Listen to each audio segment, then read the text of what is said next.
Hi guys, నా friend ఒక అమ్మాయి అయితే కామెంట్ చేసింది నా కోసం పొటాటో కర్రీ చేయాలా అని. సో మనమైతే హోటల్ స్టైల్లో పొటాటో కర్రీ అయితే చేసేద్దాం.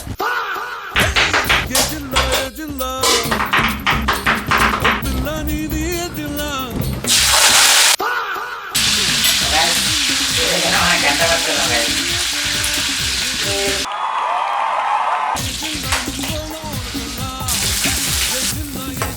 గాయస్.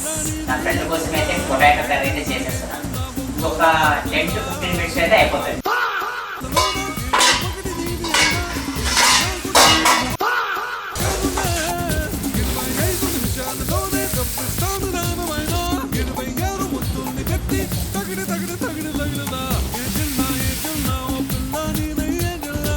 ఇలాంటి వీడియోస్ కోసం అయితే నా ఇన్స్టాగ్రామ్ పేజ్ అయితే ఫాలో చేయండి.